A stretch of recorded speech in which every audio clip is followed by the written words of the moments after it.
So why do drifting tires only last 2 laps? Do they want us to just spend a bunch of money? They're like, oh, these guys got unlimited sponsorship budgets. Why don't we just make them buy tires every 2 freaking laps? Does guy Jin have anything to do with this video? No, absolutely not. He's just incredibly cute. Let's get down dirty. Let's talk about tires. So take all these professional series in the world. What's the one thing they have in common? For the most part, all these series demand that you use a DOT-approved tire for drifting. We're not like Formula 1, where we get fully crazy slicks. We don't even get to use semi-slicks. We're able to use like a 200 tread wear, super sticky, DOT-approved tire with like a full tread. So it has the middle kind of mohawk and then the treading down the sides to let rain out, all that stuff. That's what we're allowed to use. So guys, do you know why we only get 2 laps out of these tires?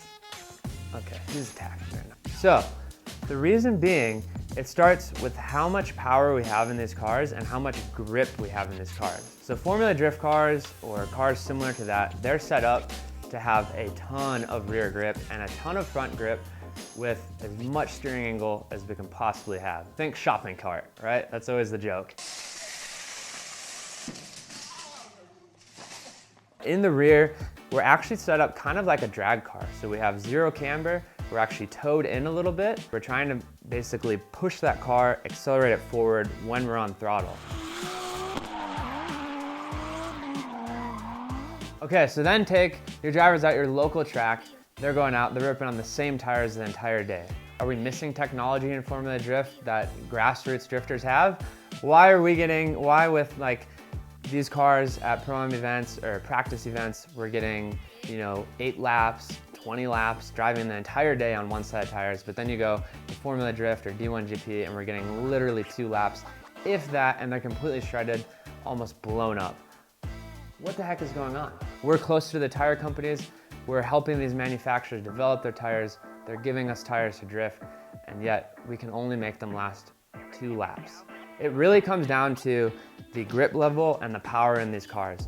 We're taking them to the maximum that we can even use with the tires that we're allowed with. What are the tires actually doing? The tires are the only thing that actually touches the road on a car. So you have this pavement, right? And if you look at it at a really like microscopic level, it's gritty. It's kind of like a big sandpaper surface, right? And then we have these rubber tires. Now, take regular road racing, Formula 1, NASCAR, anything like that. We're actually using the rubber compound to grip onto the sandpaper or the road and maintaining that grip. So we're going into corners as fast as we can, braking, maintaining that grip, and taking the fastest line through the corner. With drifting, we're actually overcoming that grip level via power and via kind of messing with the car, whether it's a feint entry or a handbrake entry, disrupting that grip level and then getting on throttle and maintaining that disruption of grip level basically the whole way through the course. And so now what's happening, we're actually spinning these tires sideways and we're using the grip and the power of the car to propel ourselves forward. And so if you take like, let's say old school Japanese toge drifting,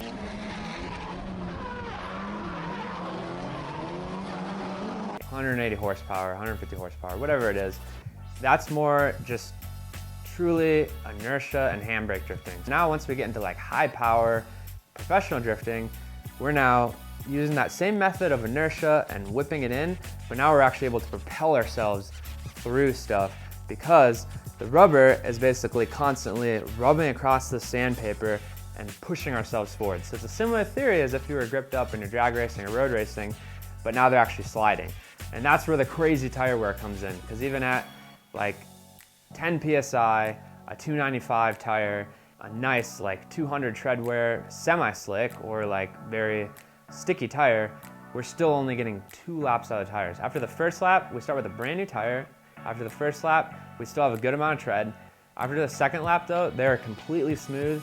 You don't want them to the point where you're seeing like metal shards come out or they're blown up, but they're done. They're completely trash. And that's because we're using as much of that tire as we can the whole way through every corner, and we're maxing it out. So if our tires only last 2 laps, why the heck are we seeing drifters doing donuts and figure eights before we're actually doing our drifting laps?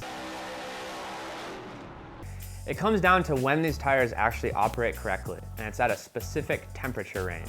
We're not down to complete science like Formula One, where we're heating the tires up with heating blankets and getting them there. We basically come to the point where a certain amount of figure eights or donuts generally gets them within that tire range as long as we get going. Because we're not using like a full-on slick, and this is a tire that has layers, we want to make sure that the tire is consistently heated from the outside to the inside. Otherwise, what happens is delamination.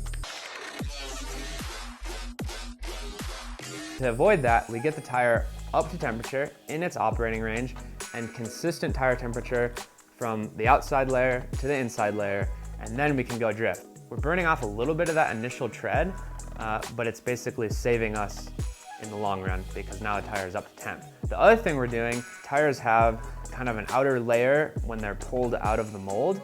We want to get that off. That's usually slick. If we were to start drifting immediately and not warm them up, we still have that outside kind of gooey layer as well as a sticker, and that is like driving on ice. It's completely slick, and that's gonna mess us up when we start going. So you're probably asking yourself, okay, why doesn't Toyo, Nitto, Falcon, all these tire manufacturers, why don't they make better tires that last more than 2 laps?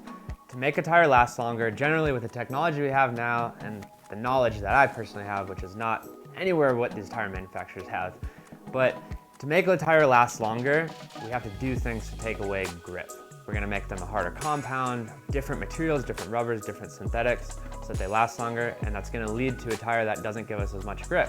Take road racing, for example. If we did that and we drove it slower, because we don't have as much grip, the tires may potentially last longer, may get more laps. But take drifting, if we do that and we go with a harder compound tire and we have less grip, we're actually gonna get a higher wheel speed, temperatures are gonna go up, the tire is not gonna last any longer, maybe even blow up faster.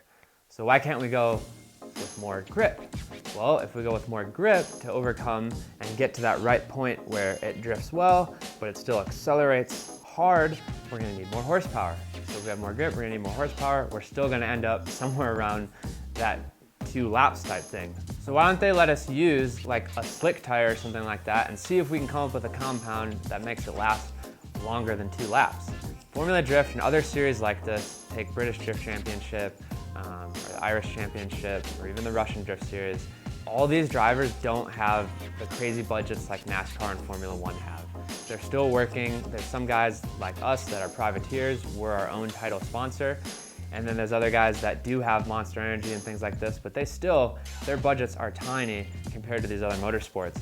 So what happens is you have a range of budgets competing in the same series, and that's where the tire comes in. So they equalize it by tire size and the compound. With where we're at in the sport, we kind of have to make it fair to play for everyone. So if you're sitting there wondering, are you just trying to get me to not drift because I'm only gonna get 2 laps on my tires? That's absolutely not what I'm trying to do. Don't fret.